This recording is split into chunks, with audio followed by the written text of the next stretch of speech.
Hello everybody, Carol Garrison with Carol's Creative Escape. It is Monday, March 3rd, so that means it is time for another Make It Monday. Thank you so much for joining me tonight. It is Monday, March 3rd, and I am going to share with you how to make a really fun accordion fold card. This was actually sent to me by my sister via Pinterest, so I thought, hey, I'm going to give it a try tonight. It has been a lot of fun, and again, I'm going to show you a card using some of the stuff from my stash. It may be a pattern that you recognize. Who knows? So I hope everybody's had a great week. Here in Minnesota, it's been really nice. I suppose before I get on that, I should just do a little bit of an introduction for those that might be new to watching me. My name's Carol Garrison. I'm from White Bear Lake, Minnesota, and I have been making cards for a little over 30 years. Using a variety of techniques, but most, for the longest time now, it has been using rubber stamps and different papers to create my cards. I am no longer associated with Stampin Up, although I was with them for 10, 11 years. It has nothing to do with the quality of their products or anything else. I just started looking around my crafting space and realized I have a lot of stash to use up. And so I'm changing my approach a little bit to step away from trying to sell products and more to encourage people to use the products that they have in their stash. It doesn't really matter what kind of crafting we do. If we sew, if we knit, if we make cards, we scrapbook, we have lots of different supplies and lots of those supplies. And now I'm just working to really teach you different techniques that you can use with your supplies, but not pushing a sale of anything. So I hope that I inspire you with some of the cards that I'm teaching. My real goal is to simply spread joy one card at a time. And that can be by sending a card, by receiving a card, or maybe helping somebody figure out that they actually do have what they need creatively to be able to make some of the cards that I demonstrate. So if you have any questions on the card that I'm showing, just let me know. Here in Minnesota, we've had some absolutely stunning weather. We actually got up to 59 degrees one day, which at this time of year is always a gift that we appreciate. Today it was in the 50s. Tomorrow we're supposed to have rain. And on Wednesday, part of our state is going to be experiencing blizzards. Hopefully we are on the light end of the snow, but we never know. And then we're going to get back up into bigger temps and rain again later in the week. It's just that time of the year where we get a lot of that stuff happening here. I hope everybody had a great week. Let me go ahead and get started with this card. Bear with me while I flip my camera around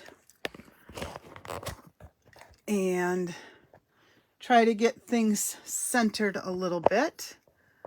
I'm going to plug my phone in because I don't want to run out of battery power. But hey, look at that. I'm not touching my camera.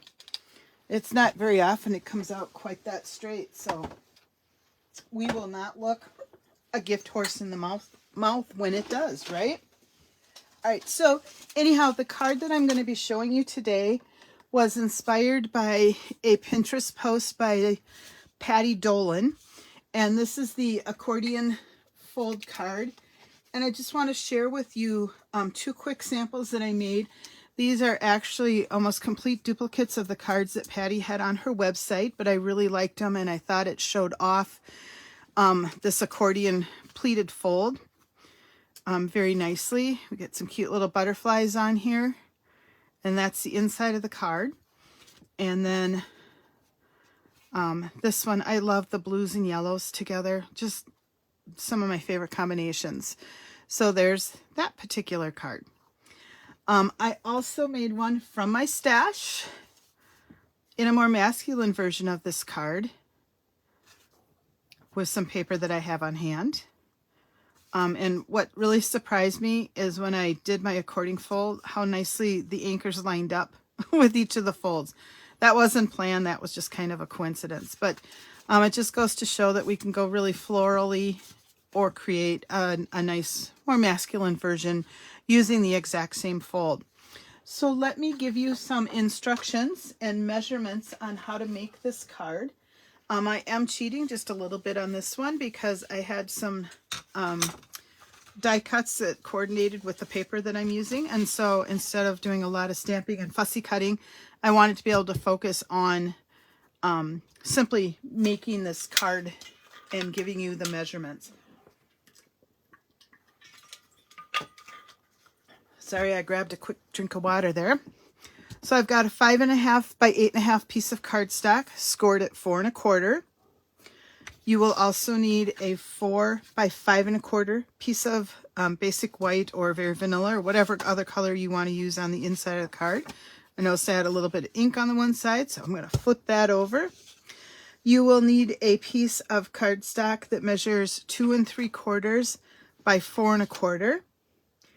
And then you will need a piece of basic white cardstock that I think I used on another card because I am not seeing it in my stash here. So let me real quick create that.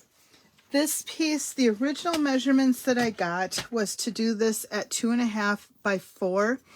And I actually am going to recommend doing it by 2 1/4 by 3 3/4. And I'll show you why. This is just a little time saver that I came across because I don't like to do putsy trimming. Whoops, sorry about that. I just crashed into my phone.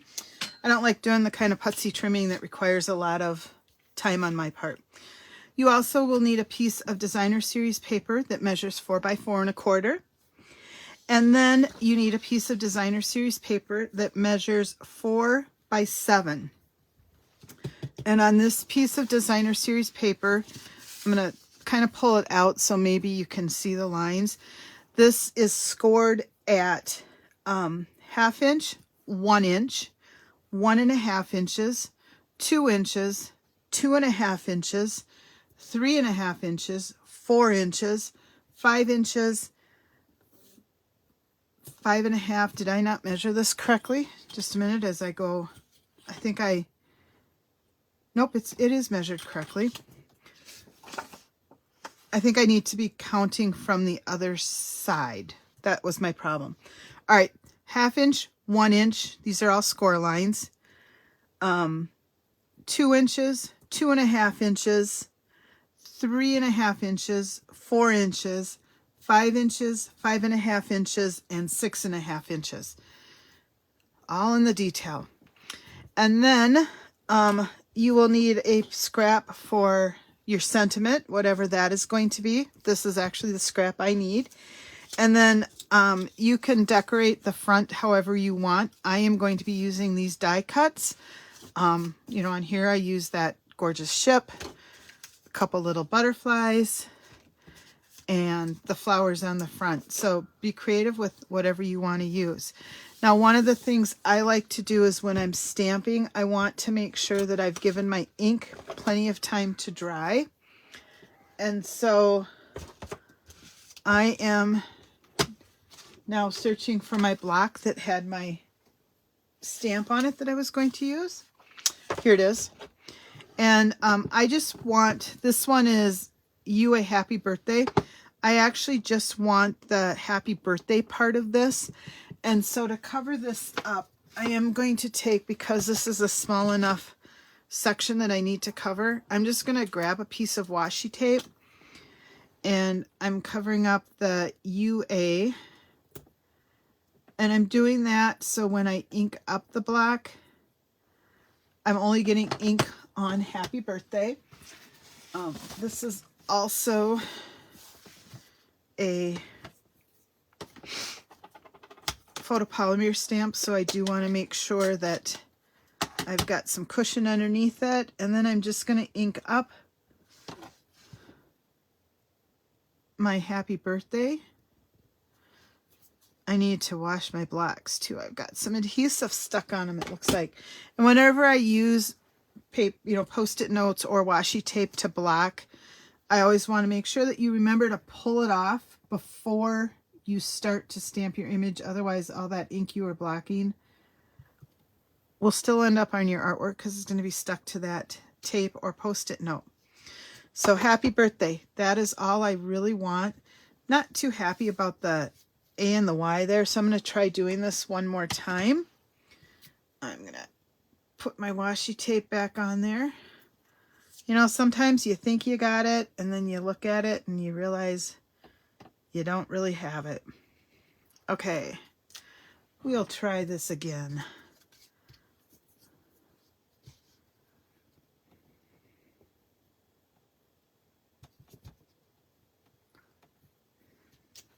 That is better. It doesn't look quite as squishy to me. And I'm just going to set this aside for right now and let it dry, and we'll trim it up and stuff later. So the first thing we're going to do is fold the card base along the score line. And this is going to be the inside of my card. And so I'm just going to add a little bit of a strawberry, kind of matches that, just to carry the design or theme through to the inside of my card. Sometimes you got to remember to decorate that part of the card. So we're just going to put it up here in the corner. Nothing fancy. It's also important sometimes to remember to decorate your envelopes so that it coordinates with whatever project you've got on the inside. When I'm putting the interiors into my, well, adding any layers to my card, it doesn't matter where it is, I always will look at opposite corners. And if those are even, then these corners will also be even. So we're just going to add that to the card front, or the card inside, and it is not folding very flat. If you ever have a card that isn't folding the way you expect it to, just go ahead and burnish it in the opposite direction. That'll break the fibers down just a little bit more to get it to close better. And now I'm going to add adhesive to the back of the Designer Series paper that I'm going to be using on the front of my card. And again, I'm just going to check opposite corners to make sure that that is centered. And we've got that part done. And now comes the fun part. We get to work on this accordion. I will tell you, it usually takes me a couple folds in before I know if I'm doing it the right way. But I think I've gotten it to that point. If you start with the 1/2 inch fold that goes to the 1 inch, you should be okay. So it's going to start with a mountain fold, and then this next accordion or next score line will be a valley fold. And then we're going to go mountain fold, valley fold, mountain fold. And that's really just the direction that I'm folding the paper.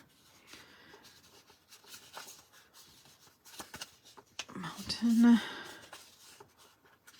That did not fold very well right there. There we go. Mountain, valley. And then we're just going to fold this last edge to the back like that. So you can see right here we've got that nice accordion. And then I'm just going to take my bone folder and I'm going to burnish along all of those, and then I'm going to flip it over and I'm going to repeat the process. Now I will tell you, I never know quite how these folds are going to work. I kind of wished a few more strawberries would show through, but that's okay. That's the way this one is turning out. Kind of like on this one, I didn't expect my anchors to line up as nicely as they did. That was a pleasant surprise. You do need a lot of dimensionals for this.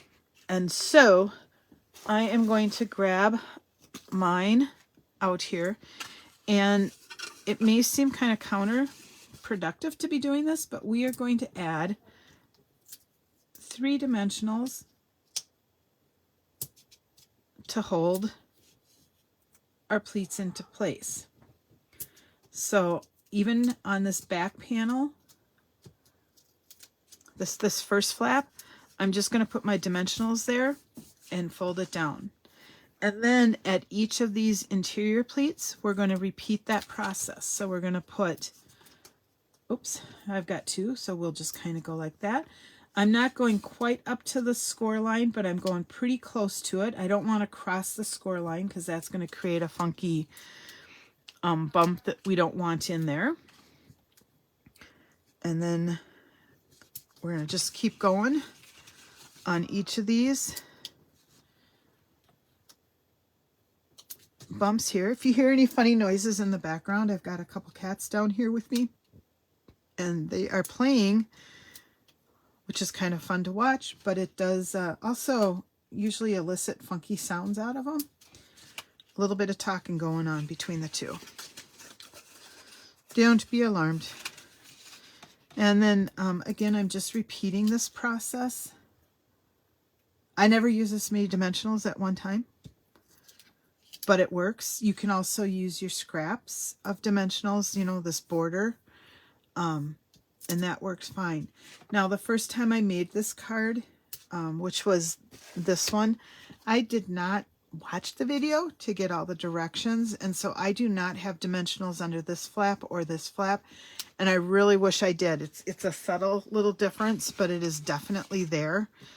So do be generous in your use of dimensionals and put them underneath all the flaps. It just gives a consistent pop to that accordion. If you chose not to use any dimensionals, that would be fine too. This just gives a little more dimension to that accordion fold, in my opinion. Also, don't do what I'm doing here. Make sure that each time you uncover that you are folding the flap over so you're not getting it stuck on itself.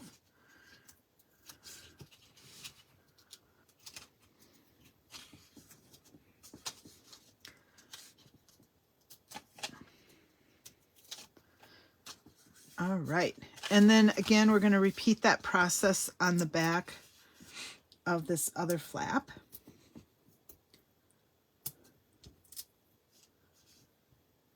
And so we'll go just like this. Okay, so now we've got it looking like this. We're done with dimensionals for right now. And what we're going to do to get this to lay flat, because it does want to curl on itself, is I'm just going to flip it over, and I'm going to take my adhesive and I'm going to run it across the accordion. Now you do want to make sure that you're running it in the same oops, look at that. You do want to make sure that you're running it in the same direction as the folds. If I were to run it going this way, I would probably catch these and pull them in a way I don't want to. I'm also going to go diagonal on here just to give it a little more sticky power. And then you're going to want to take this piece of basic white cardstock, and honestly it doesn't matter. I made one of these, I had a score line, it was an error on another card. This piece is never going to show. Nobody's going to know if you've got ink on it or anything like else like that. This is truly a scrap piece. Doesn't even necessarily have to be basic white. It's just a little bit sturdier, and that's what we're really using it for, is to add a little stabilizing piece to the back of this. And so the original instructions pretty much had this piece the same size as what one would hope this would end up being, and then you end up trimming a little bit. So to save time on that kind of putsy trimming, I just made this 2 1/4 by 3 3/4. That way I know it's going to be slightly undersized, but it's still going to give the support to this piece that I need. That's just a little bit of a time-saving piece.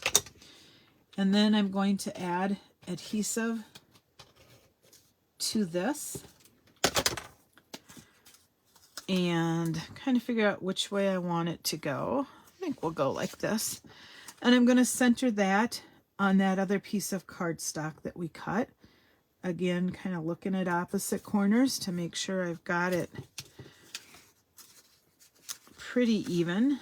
And I don't have it perfect, but because I used lots of tape on there, I'm not able to cut it down. So we're going to accept it as it is. I will follow that up by adding adhesive to this layer. And then I'm just going to center this on the front of my card. I think I'm going to have it go this way. Nope, because then the strawberries are going uphill. We're going to go this way. And I'm just going to center it on here. Got a couple little bunnies still popping out. That's okay. And then I'm using a couple of my die cuts that coordinate with this paper. And I'm also going to grab this piece now. I know there's a lot of talented people out there that can cut straight lines. I am not one of them. And so even for these itty bitty pieces, I tend to come in here with my trimmer and get it lined up to where I want it and slice it off, and that way I know I'm going to get a nice straight cut. Do what works for you. That's what works best for me. All right, we can get rid of that piece. And then I am going to take my mini dimensionals, and I'm hoping, oh, look at that, I peeled the back off. I didn't mean to. That's all right.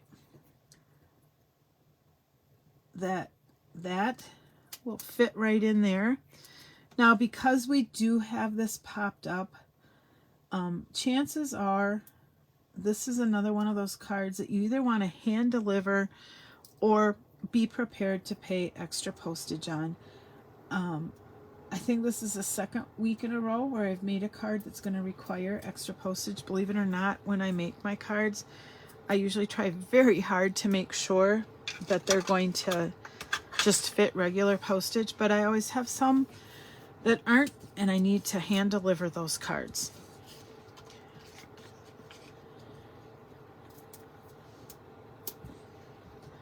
If you're concerned about that, then probably the best solution would be to not put dimensionals behind this piece as you're folding it. I still think the card will be still look really nice. It just won't be quite as bulky. And then of course you can eliminate these other dimensionals too. So now I'm just going to put the bunny here and our little mouse friend will go up here. And then the reason I wanted this one to be so narrow is I'm going to make it fit kind of right in here. And so I just really wanted to make sure it didn't show or cover anything up rather. And so here we're just going to kind of center it. And we've got a happy birthday in there. And that is how you make an accordion card. So let me one more time repeat measurements for you. The card base is 5.5 by 8.5, scored at 4 1/4. This is 4 by 5 1/4. This layer of cards, or this layer of designer series paper, again is 4 by 5 1/4. This layer of cardstock is 2 3/4 by 4 1/4. The piece of white cardstock that I had underneath it, which again, if you screwed up on your stamping or something, you can use that. Nobody's gonna know. Cut that piece to be 2 1/4 by 3 3/4. And then for this piece of designer series paper, it will be 4 by 7, and you will score that at 1/2, 1 inch, 2, 2 1/2, 3 1/2, 4, 5, 5 1/2, and 6 1/2. And when you start to do your accordion fold, you'll start at the end that's 1/2 inch, 1 inch, and that will get you lined up correctly. Put dimensionals underneath the pleats if you really want it to be popped up. If you're okay with it being flatter, don't worry about the dimensionals. If you do use them, just make sure they aren't sticking out. Decorate your front however you want. On this one I used die cuts that came with the paper. This one I die cut those cute little butterflies out of some of the designer paper. Here I stamped an image, fussy cut it, and then here's die cuts of the flowers. So you really can decorate that front however you want. Again, don't forget to try to put a little something on the inside of the card to dress it up a little bit. Easy enough to do, and I'm sure you've got those little scraps in your stash to use up as well. So, thank you so much for joining me tonight. I hope that I've inspired you to give this fold a try. If you do make this card, please feel free to post a picture of your card in the comments down below.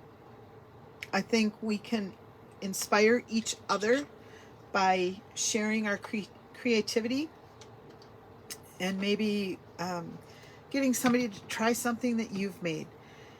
Thank you so much for joining me tonight, and we will see you all next week for another Make It Monday. Take care. Have a great week, everyone. Bye-bye.